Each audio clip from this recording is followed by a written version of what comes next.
Thank you so much for joining us on Straight Outta Savannah. My guest is Grace Willow, and I'm super excited that she is joining us and she's going to share her magic. Grace, take it away. Hello, Tammy. I'm so glad to be here. Gosh, my magic. I have such a big toolbox. I don't even know where to start. Um, yeah, so maybe I'll just kind of like throw around some titles and kind of a little bit about what I do. I'm a Yeah. women's pelvic health specialist, and I also offer women's pelvic holistic pelvic care, which is part of the holistic pelvic specialty work. Sexuality and embodiment coaching and somatic trauma resolution. So I'm like flipping through the Rolodex in my mind. I'm like, what else is there? There's shamanic healing, there's shadow work. Yeah, a big toolbox. So, a holistic healer is what I'm hearing. Holistic healer, yes. Yeah, I would even say, there was a point in my life when I thought of myself as a soul doctor Mm-hmm. or a soul midwife. Yeah. Yeah, Yeah. yeah, That's yeah. powerful. How Big did you, shoes to step into. I was going to say, how did you get there? I mean, what brought you to that place where you said, Yeah. this is who I need to help? Generally, typically, we go through stuff ourselves and then we, overcome and then we say, okay, I'm going to reach back and I want to help other Yeah. people. So, how was that journey for you? Yeah, it really started, I would say, when I was a child. I was extremely psychic, and the people around me, adults, muggles, that was not acceptable in the muggle world. So I shut that down real quick. And it stayed shut down until I was 29. I was in a car accident and I had a near-death experience after being broadsided at 60 miles an hour. And my healing journey was, yeah, the look on your face. Blessed to Yeah. be alive. Well, I had a near-death experience after 18 months of Western treatment. I had a head injury. I mean, I had so many diagnoses. It was ridiculous. I was at the doctor at least 5 times a week, different doctor's appointments for a year and a half. And at that point, I was still in the muggle world. I hadn't yet remembered who I was. And after 18 months, I was told basically, you're just going to have to live like this. And I went, oh my God, that's not an option. And what it did for me was it like kicked that into like, oh my God, I remember that some part of me can heal. Some Yes. part of me remembered that I could heal. Yes. And I just followed that breadcrumb and I started taking training in intuitive healing. And I started realizing, like, oh my God, I'm not really learning anything new. This is like stuff I'm unlocking that's always been there. Like, so I went through a whole lot of training until I went like, I'm kind of done with my training period. What's next? And I started realizing, like, if other people have the same experience that I had when I was going through my healing journey, oh my God, I have so many people to help. Like, this is ridiculous because as much as I have so much respect for the medical profession because they're doing what they know, but they're not looking at people from a holistic perspective, which is like mind, body, soul, Mm-hmm. soul lessons, soul contracts, and looking at the body as an intelligent organism that is Yes. conscious. Yes. So that's really how I came to this journey of doing what I do now is working with people over a broad period of time. I now have 22 years of professional experience, and my work has really evolved over that time. At first I was very much a closet healer. I didn't tell anybody what I did. It was only a massage therapist. And then I started getting more confidence and putting my shingle out as a healer and combining that with coaching to still be like sanctioned. I still wasn't as sanctioned. And Yes. then every iteration of my profession has always been under the umbrella of a sanctioned license or a credential. But I found that the people who find me really, they find me, I don't know how they find me. They're not finding me through the channels of what I would call sanctioned work. So yeah, it's really kind of how I found myself doing what I do now is this working with all these clients over these years and letting life Yeah. sort of mold me into the work that I do now. Because if you'd asked me 5 months ago, 6 months ago, to do, what am I doing? Sorry, I'm getting tongue tied. If you'd asked me 6 months ago if I thought I would be doing this version of work that I'm doing right now, I would have said, women's sexuality? No, not me. But everything, it's like a cauldron that just keeps cooking, and the recipe keeps changing, and I just keep saying yes to life. And so here I am. Oh, wow. That is powerful. That Yeah. is so powerful because so many times we don't say yes to life, Mm. and many times we don't even know that we don't. You know? We don't. Oh God, no, no, I'm just laughing at myself. Years ago, what I was trying to, I'm like a battering ram. Like you just said, we don't always say yes. And so I was fighting. I was like, no, I want to go this way. I want to do this. And I was really pushing, and there was no doors opening. And finally, I just went, okay, all right, I'll do it your way. And at the time, it kind of felt like a surrender, but not a surrender like I give up. It was more like a surrender to open to what life was wanting me to contribute. That Yes. I would have run scared. Oh my God, Tammy, I would have run scared. Like if you had told me what I was doing, I'd be like, no, I'm Yes. not. I'm not doing that. So yeah, just keep saying yes and keep trusting. And when I do that, it's like it's just easy. That is awesome because, yeah, because the thing is just like we were saying, sometimes you just have to get to that place where you say yes, and you say it when you're scared, right? Oh my God, You so do it scared. I had to scared. put my big girl panties on and be like, oh, okay, I'll do it. I don't think I'm ready. Who do I think I am? But I'll do it. Sounds like when I had my first baby. I said the same thing. I said, oh, I don't think I can do this. I remember I was at the hospital. Yeah. And the nurse said, yeah, you got to do it. Yeah, there's no option really. I mean, there is, Right. but Yeah. It was so funny because it's like, ooh, I was like, wow, I can do this, I can do that. And it seems like this is the same thing that many women go through, yeah, and yeah. so when you look at a woman, and okay, so when somebody comes to you, Hmm. and they say, oh, I need what you have, how do you approach that in the beginning? What is the first thing that, you would Mm. share with them or ask them? Um, that's a good question. I want what you have. I don't know that I've ever actually had somebody say that. So I'm like, Oh, wow. yeah, no, I'm like, well, I mean, the first thing that comes to mind is that we always want what looks really good, and then we realize that there's work involved. Yes. And so for me, I have had friends and former partners over the years who say, well, yeah, but that's because, where you're at. And I'm like, yeah, but life kicked me in the ass a few times, and I had to do the work to get to where I'm at, and it's daily work. It's not easy doing life consciously. It's Yes. much easier to go to sleep and say, I'll deal with that tomorrow. I'm not going to put in the work. So when people come to me, they're typically women who've done a significant amount of personal work, and they understand the input required Mhm. to live a conscious life, Yeah. and to heal from whatever it is that they've got going on. And really, the work I do is very desire based. So instead of looking at what's wrong, we look Ooh. at what do you want and why. Oh, Why? yes. Yeah, do you want that? You want to have a baby? Maybe she's struggling with infertility, or maybe she's struggling with pelvic pain. I'll stick with pelvic pain because that's pretty common with the women I work with. Rather than let's address the pelvic pain, we look at what would you have if you didn't have that, and why do you want it?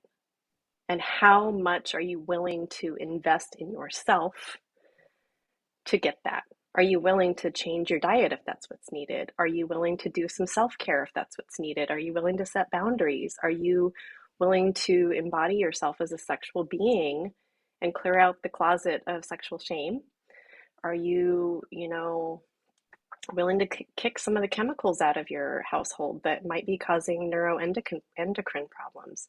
So that when I say it's work, it's really customized for everybody that I work with. But there's, I partner with women and, I walk with them every step of the way. But it's really a matter of investing, supporting them and investing in themselves Yes. on a whole bigger level than they've ever been encouraged to step into. Yes. Yeah. That's powerful. So now Yeah. did you go through something with the pelvic area that caused you to say that I want to help other women to deal with that? Yeah, yeah, yeah. Oh gosh, my life has been so colorful. So in addition to the car accident that set me on this whole trajectory, I also had breast implant illness. Oh Lucky wow. me. Oh yes, that was fun. I had pelvic pain for 6 years. Oh wow. I was going to doctors, I was getting ultrasounds, I was doing acupuncture, I had energy healing. I mean, like you name it, I did it. I was doing cleanses, I was fasting, meditating, exercising, you name it. And every time I, would go to somebody, they'd say, "Well, we can't find anything wrong with you." Look. And yeah, are you raising your hand? Like, Yeah. been there. Yep. Yeah. I'm going through that So, now. yeah, I so feel for you. I so feel for you. So when I moved from Santa Fe to Portland, Oregon, where I live now, I was like, Wow. all right, I've had it. I've had it. I can't deal with this anymore. There's got to be something. And I got online, which I've done many, many times before, searching Mhm. pelvic pain, Googling pelvic pain. How do I heal pelvic pain? And I found a blog article, and then I found a woman who I eventually took some training with. I won't mention her name because she's very controversial um, in the coaching world. Yeah, I know everybody's curious now, like, who is I this? was getting ready to say you already know. Now everybody's gonna be reaching out to you. Who is she? Who is Yeah, she? yeah. Well, I mean, she's really knowledgeable, but she's quite controversial. And anyway, um, then I found a woman here in Portland who trains women worldwide in holistic pelvic care, and I went, oh, what? So I signed up for her workshop, and then I to become trained and certified because I was like, yes. And then I also scheduled a couple of sessions with her, and pelvic pain gone. So, of course, now that I do that work and I weave it into all of the other work that I do with, the sexuality and embodiment coaching and the energy healing, I mean, yes. So to answer your question, I did have that happen, and um, it's just been a wild ride. Like I feel like everything I've gone through has been curriculum for me to step into a bigger level of work. Yes. So, Yes. yeah. Yes. Yes. Yes. The question that came to mind as you were talking, um, ooh, um, the pelvic issues. Mhm. So now, when you look at the pelvic pain, are you seeing that there is something energetic that's happening with Mhm. that Mhm. maybe we're not aware of, or um what are you seeing as far as what's really going on with the pelvic? Because just like you said, um, Western medicine just, they look at the symptoms and they look at their Mhm. CT scans and the ultrasounds and all the things and the blood work and whatnot. And I actually have been going through that as well. Mm. They I can have find nothing. My heart goes out to you. Yeah. Yeah. So it's really different for everyone because, some women are struggling with vulvodynia, some are struggling with vaginismus, some are struggling with low back pain, some, ovarian pain, uterine pain. It really just depends on the particular woman. But yes, on an energetic level, there's always emotional work. If you think about it from a holistic energetic perspective, the pelvic bowl in women is it houses the first and second chakras, which are related to the consciousness of the fear in the world. So Yes. anytime there's a big fear event, guess what happens in women's pelvises? We Yes. hold it on an energetic level. Yes.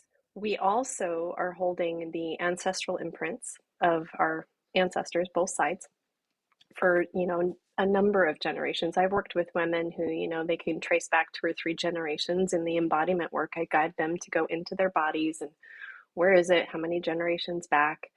And sometimes it's like 50 generations Ooh, because the trauma gets passed down through the DNA. DNA, yes, yes. And, there's a whole body of research around this called epigenetic. My mind just went blank. Epigenetic trauma.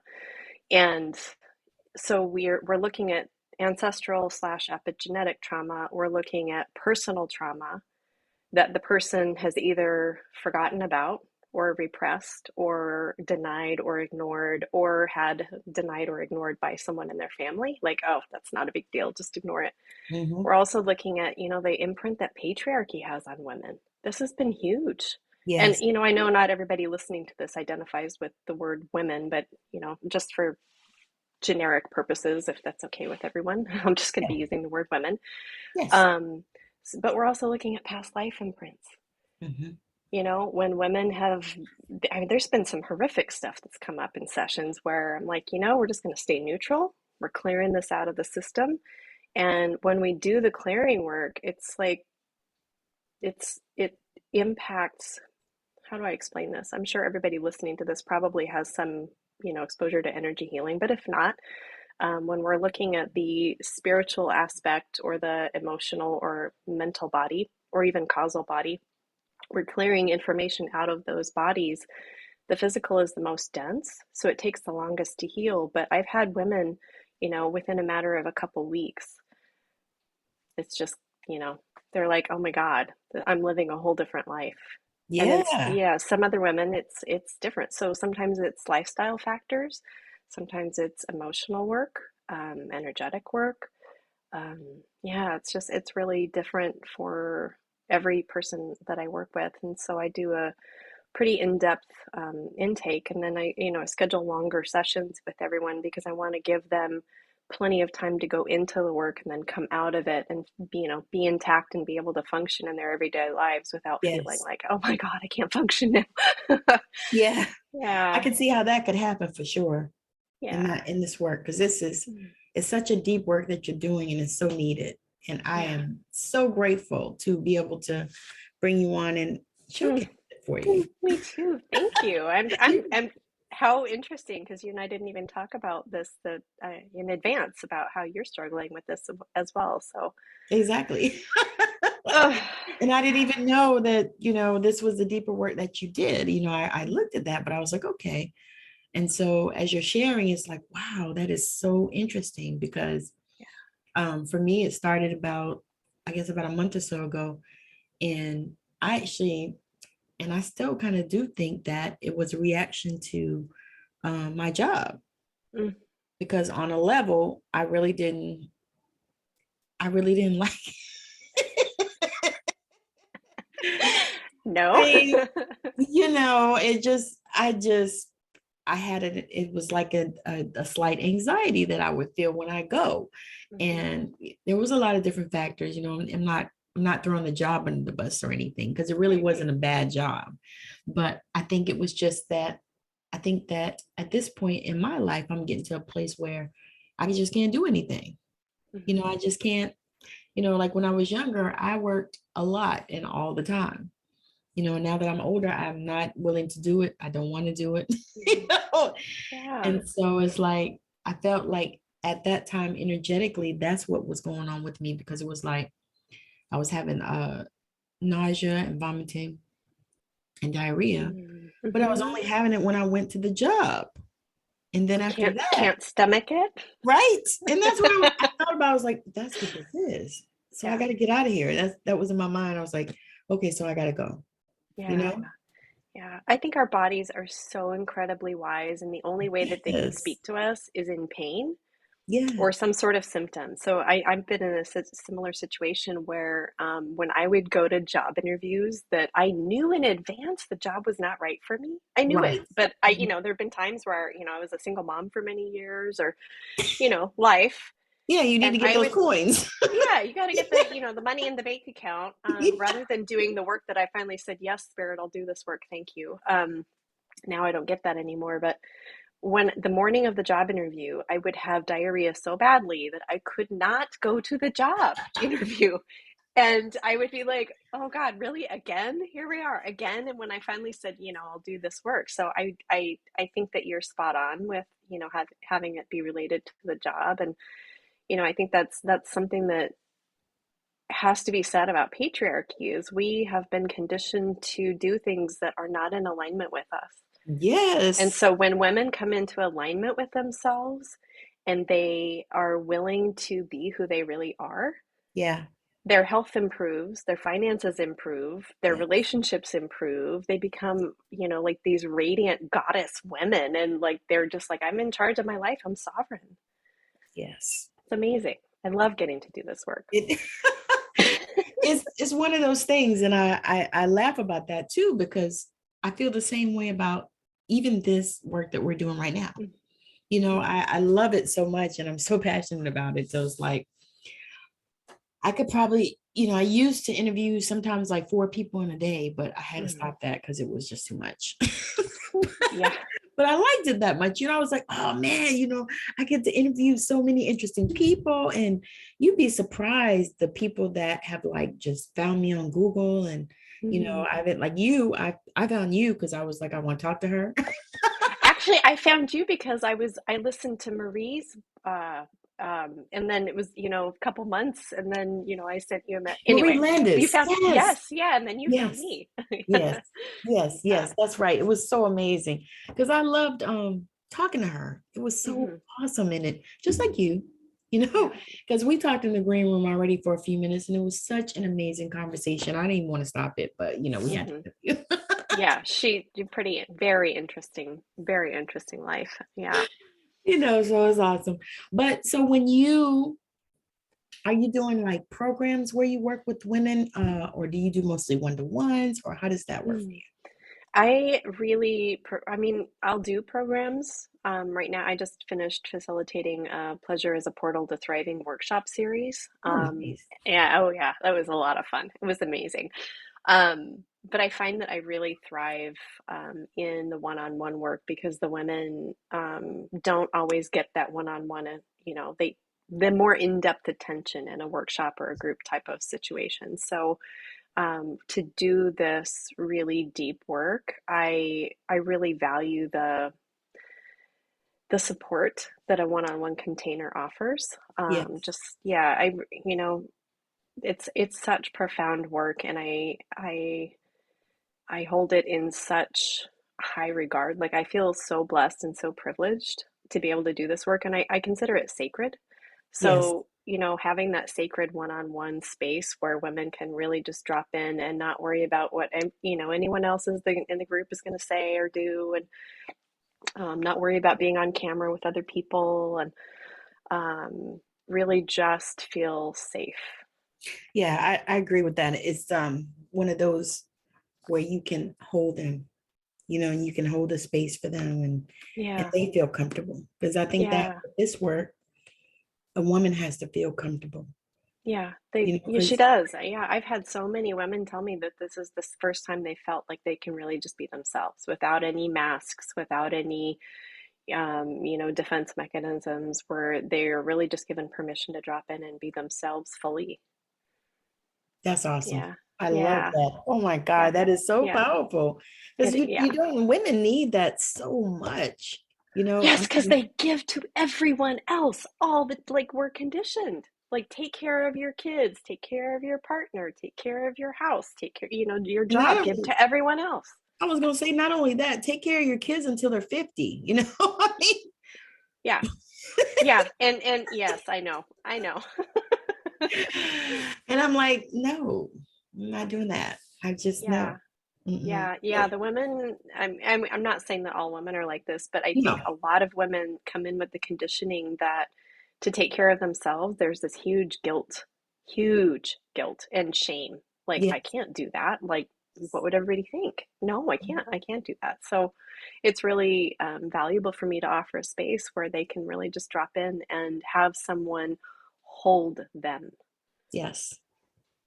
Where they can drop in and be as messy as they need to. They don't have to hold it all together. They can just do the work. And they don't got to apologize for being who they are. Oh, no. Because that is so, I see it sometimes even in people's posting, you know, like I'll see a post and somebody will respond to something and I'll see that and I'm like, wow, you know, oh goodness.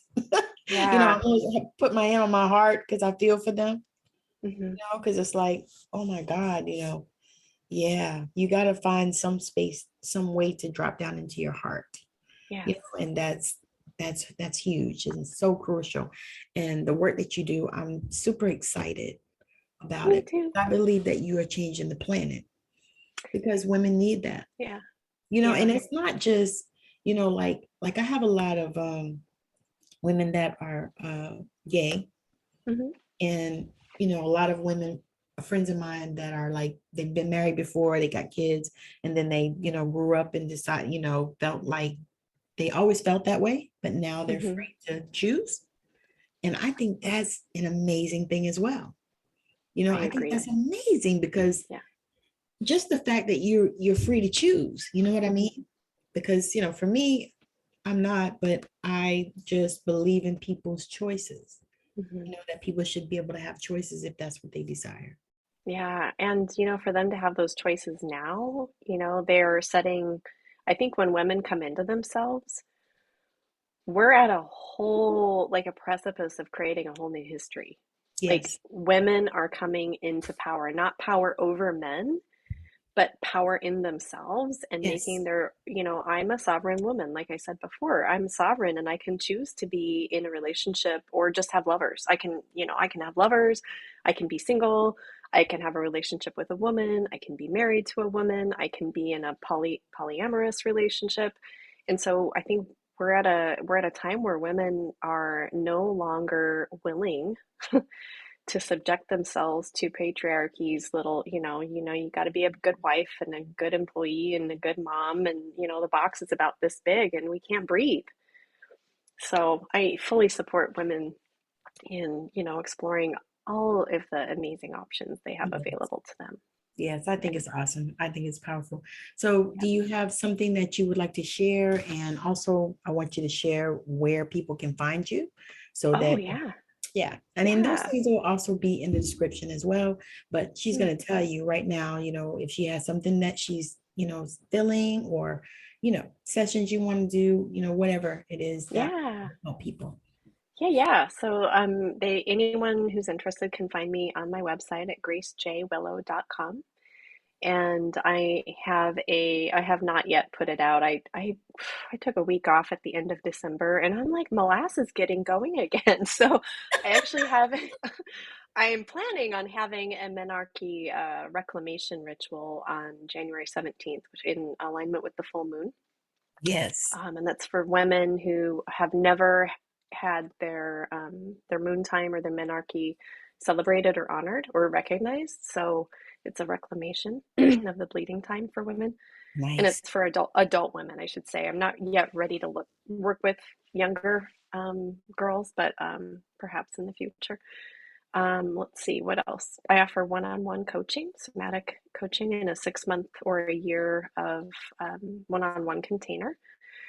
And let's see, what else? I have something else coming up. Oh, it's a jade healing and pleasure, jade egg healing and pleasure immersion. Excuse me, one moment. I'm getting talking. It's okay. I'm doing the same. Okay. Yeah. Okay. We have a jade egg healing and pleasure immersion coming up. That starts March 19th, and it's 6 sessions of dropping into epic, radical self-love and pleasure and healing around the pelvic bowl using the jade egg. So that'll be just magic. That's also on my website. And that's, everything, basically everything anybody would ever want to know about me is on my website, events, coaching, all that stuff. That is so nice. I'm so excited. Just sitting here having this conversation about, you know, how you help women because it's so powerful and so many people are out here doing things, and I'm just so grateful that you're doing something that truly is needed in the world, and Yeah. that's what I love, because people need so much help, but a lot of times we're not willing to invest in ourselves. We're not Mm. willing to get the help that we need. Yeah. Can you speak to that really quickly? Yeah, I think that's just another piece of conditioning where women, particularly, are conditioned to put everyone else first. But I think it also extends to men. Like we are, as a culture, we're not, and I'm going to use the word conditioned because it's not that we're not taught, it's that we're conditioned from a very young age, that taking care of ourselves is selfish. You know, and I want to flip the script on that because when we take care of ourselves, our cup is so full that it overflows naturally. Yeah. There's so much to share with other people. And Yes. when we give to everyone else first, our cup is empty and we become resentful, empty. We have health problems. But, I get pissy. If I'm taking care of everyone else first before me, I'm pissy. I don't feel good. I'm cranky. I'm It's like, like, oh no, no, no, this can't no. be. Yeah, and I think too, self-care, there's this idea that a lot of women who work with me, they have this idea that self-care means, going to the spa and, they have this grandiose version of what self-care is. And I'm like, honey, I'm speaking like JVN here. Honey, sorry. It's Self-care is okay. putting yourself to bed when you're tired. Yes, Self-care that's what I is was going to say. Resting when you need it. Yeah, it's brushing your teeth when you wake up in the morning. It's, setting boundaries and saying no when you actually mean no, and saying yes if you actually mean yes, You want to. if you want to. Not because you have to, not because you're obligated, not because you're committed, but because you want to. You genuinely have a desire to. I really want to impress upon anyone really that self-care is not this big thing that takes like hours and hours every day, or you have to like go on a big vacation to do. It's something you build into your daily life. It's like a setting new habits, you know. I agree, and it's yeah, because it's almost like self care is the new buzzword, and everybody's talking Yeah. about it, but it's they're taking it so they're making it Yeah, ridiculous, they're because making it ridiculous. Yes. Yeah, I have a client, oh my gosh, I was just like, oh my God, I'm exhausted just talking to you, because she had this like list of everything she had to accomplish every day in self to care, have self-care, like to be good at self-care. And I was like, oh my God, like if I had to do that every day, I'd never get anything done. I'm not going to do it. No, no. Because So, I can't, I'm not designed that way. I just can't, I don't do it. I mean, I have things that I do, like when I get up in the morning and things like that, before I have to go to my job, I have to meditate for show. And that's non-negotiable for me, because if I don't, I'm not a good person. right, right. So, I have to deal with people. So I have to, meditate and get myself together and center and stuff like that before I go there. That's non-negotiable. Now, on the days when I don't have to go to work, like today, I get up and I meditate. Well, actually, I meditate usually before I get out of bed, Hmm. because I had back issues and things like that. So I can't always do the sitting up and crossing the legs and all that crap. I just lay down in the bed and I meditate before I even get out, Yes. Do and what I you just, can with what you have where you're at. Hmm. yes. And because I was listening to somebody one time and they were telling me that somebody told them that in order to meditate, because that's my thing, I'm like really helping people to meditate and teaching them that meditation is not what people say it is. Right. Meditation is just connecting. You can do it washing dishes, you can do it while you're sitting folding clothes, anything that's mundane you can do. Hmm. And so I love to share that with people because they're like, oh, I can't meditate. And I'm like, no, everybody can meditate. Hmm. Anybody. I thought about Dr. What is his name? Joe Dispenza, Hmm. when he was Yes. talking about how he healed his body after he had the car accident, whatever. And I Yeah. was like, so if he can do it like that, then you don't got to sit down and put your damn feet on the floor or nothing like that in order to Hmm. to connect. Hmm. and I started really realizing that and learning, and then also seeing, that there's a big picture in all of this. Yeah. Yeah. We just need Yeah. to connect. Yes. And then after Yes. that, we got to surrender and allow. That's not so easy. It's But not. like I said No. when I was talking earlier about, that I had the battering ram because I had a vision of what my life was going to look like. Mhm. And, really there is a bigger vision, and we just have to get out of the way. And, meditating, like you said, it can be done. Anybody can meditate, and it doesn't have to look a certain way. It's not like you have to have your No. spine straight, like, yeah. Oh. Yeah. No, no, no. I mean, it could be as simple as taking a walk and meditating on your breath, or, Yes. Yes. just For being sure. present. Really, it's all about just being Yes. present. Yes. And that's one of the things. And I don't know. I had somebody laugh and I said that was my mission this past year, Mm, last year, was just to be present, because I know that yeah. I could not, because I have ADD tendencies. I just can be all kind of places and stuff. And I know this. And so Hmm. I really focus on really being present. So if I'm in a Yeah. meeting, being present, because I would be doing two or three other things while I'm in meetings and things. And Hmm. I said, no, I'm going to focus on being present, and I read, of course, The Power of the Now, Hmm. and so many other books kind of like that. And so I No, was like, okay, I got this. I got hmm. this. I got Yeah, you do. You do. There's the book by Michael Singer, The Surrender Experiment, I gotta check where that one out. he talks about, just being present. And when I think about being present, I think that, just even listening to you talk about that, I was tuning in on an energetic field about, how many people would have such a great difficulty with that, because we are conditioned to multitask, which isn't even possible really, because, No, and it don't even make sense to do. no, but it's that to me is another thing of patriarchy, is like the more you can be distracted, the less you're present to yourself, and I'm going to say something that's probably really controversial, but it's easier to control you.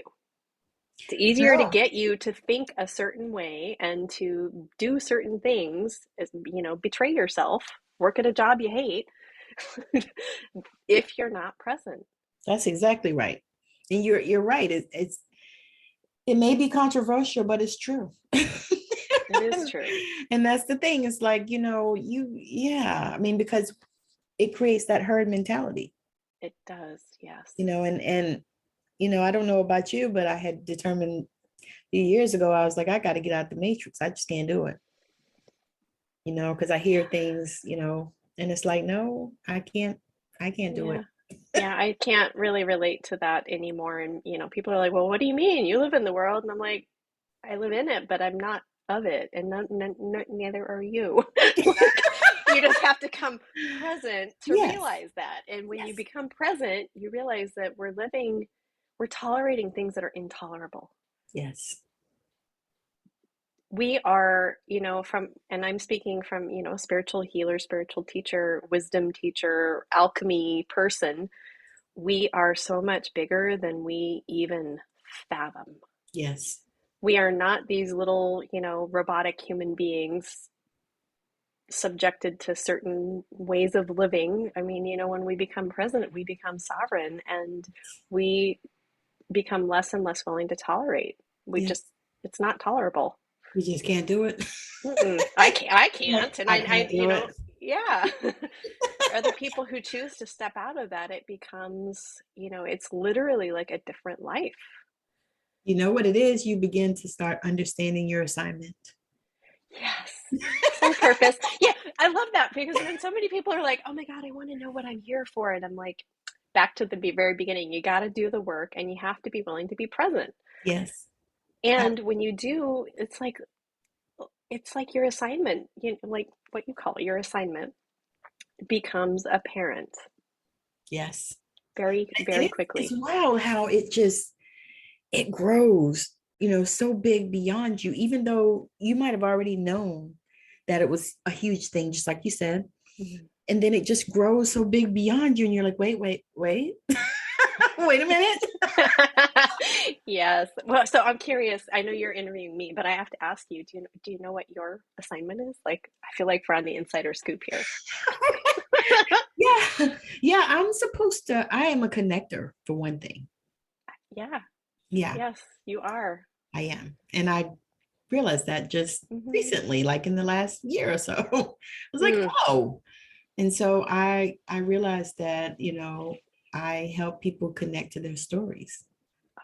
And Yeah. so I'm helping people, and I just pivoted just now recently, like helping people to share their stories and write books, Mm. because I realized that I love to do it.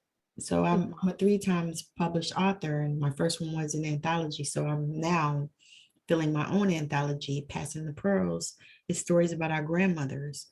Yeah. Because I feel like we need something beautiful in the world to read, because people, Mhm. I don't know about you, but every time I open up Google, good God Almighty, somebody done shot somebody, somebody's Mhm. killed, somebody done mistake the taser for the gun for the taser for the gun, whatever, I mean, just Yeah. craziness. So I feel Yeah. like we need beautiful things out into the world. And so I have committed to bringing that forward. So like I'm doing Mm. multi-author books, and then I'll also help people to write their stories as well, because people have been sharing stories with me for 30 years.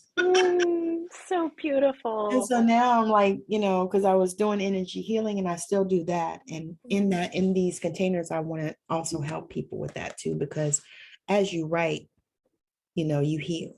Mhm. And so that's where I'm going. Yeah, that's Thank you for beautiful. asking.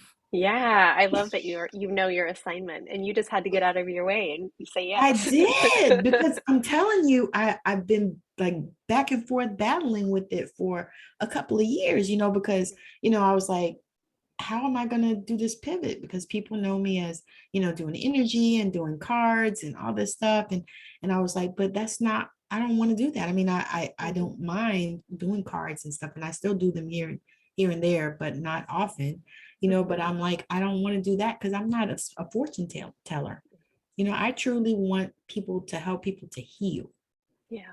because I know that that is so needed. And in Western medicine, like you said, it can't be the only thing, because they just don't, well, I mean, I'm going to say this and it's controversial, but they really don't give a shit.